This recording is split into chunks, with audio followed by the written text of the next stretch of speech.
வணக்கம். சாந்தி என்டர்டைன்மெண்ட் சேனலுங்க. எல்லாம் எப்படி இருக்கீங்க? நல்லா இருப்பீங்கன்னு நினைக்கிறேன். இப்போ கொரோனா வந்துட்டுருக்கு.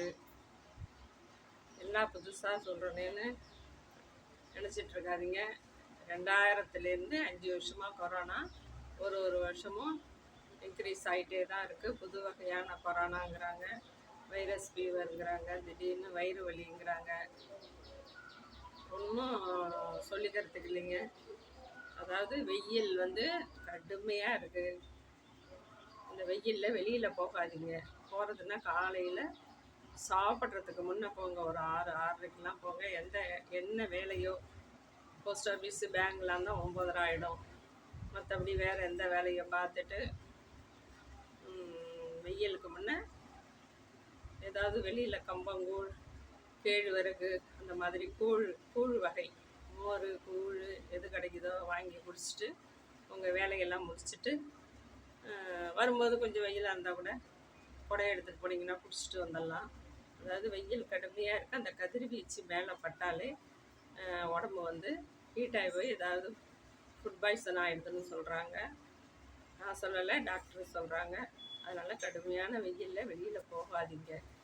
அதுக்கப்புறம் என்னன்னு கேட்டிங்கன்னா, வீட்டில் இந்த காரக்குழம்பு, இந்த கார சட்னின்னா வதக்கிட்டோன்னு வச்சுங்களேன், அந்த காரத்தன்மை போயிடும்.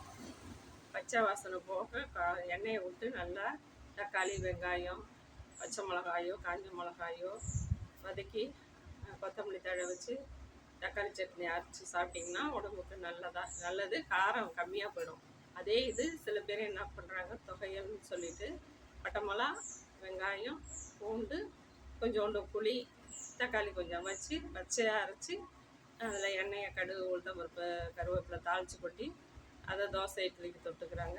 சாப்பிட்லாம், தப்பு இல்லை, நல்லா டேஸ்ட்டாக இருக்கும். நான் 2 இட்லி கூடவே சாப்பிட்லாம் பச்சை சட்னிக்கு. ஆனால் இந்த வெயிலுக்கு அது வயிற்றுக்கு ஆகாது.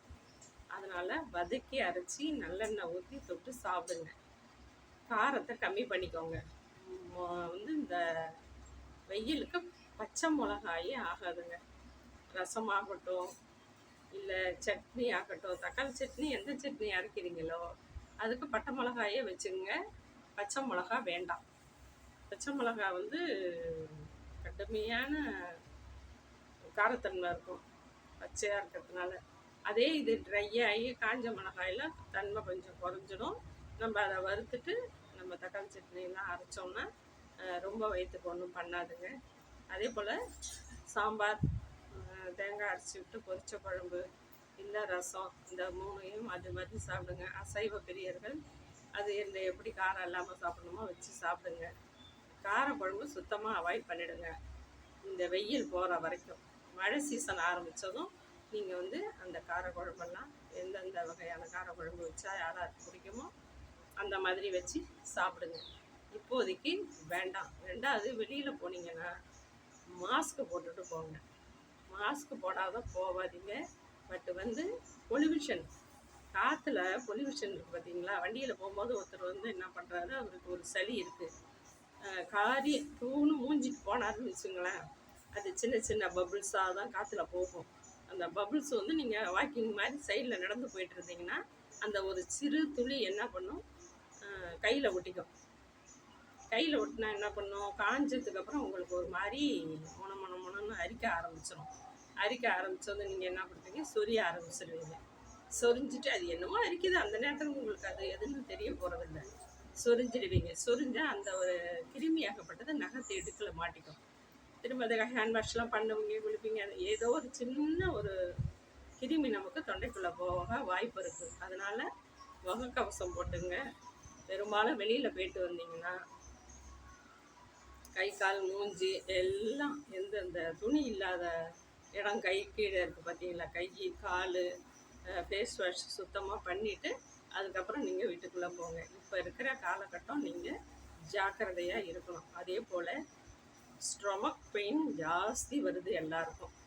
அதுக்கு என்ன பண்ணுறீங்க, டெய்லி நைட்டு படுக்கும்போது உள்ளங்காலில் ஒரு ட்ராப், வயிற்றில் ஒரு ட்ராப், கண் எமையில் வெறும் விரலில் தொட்டு கண்ணுக்குள்ளே எண்ணெய் இறங்குனா கண் கலங்கும், தண்ணி வரும்.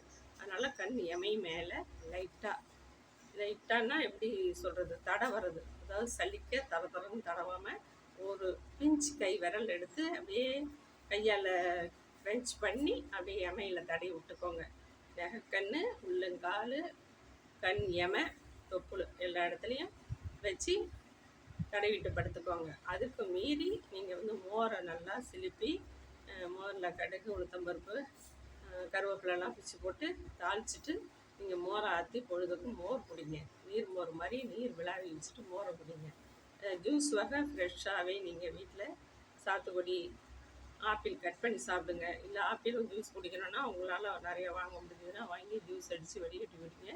வீட்டிலே இது ஃப்ரெஷ்ஷாக வந்து ஃப்ரெஷ் ஜூஸ் அடித்து கொடுங்க. ஃப்ரெஷ் பருவத்தில் ஃப்ரெஷ் ஜூஸ் அடித்து குடிங்க. வெளியில் வாங்கிட்டு வந்து குடிக்காதீங்க. அதில் வந்து நிறைய கெட்டு போகாமல் இருக்க சாய் க்ரீமு வந்து நிறைய அதுக்கு என்னென்ன இது இருக்குதோ, க்ரீம் இருக்கோ, என்னென்ன போடணுமோ அதில் போட்டிருப்பாங்க. அதனால் அது வேண்டியதில்லை. என்றைக்கோ நாளைக்கு வெளியில் போனால் தாகம் எடுக்குது, ஒரு கோக்கோ வாங்கி குடிக்கிறீங்க, அதை பற்றி பிரச்சனை இல்லை. அடிக்கடி குடிக்காதீங்க. வீட்டில் வந்து தயார் பண்ணி குடிச்சிங்கன்னா ரொம்ப பெட்ரு. லெமன் புழிஞ்சு லெமன் ஜூஸும் குடிங்க.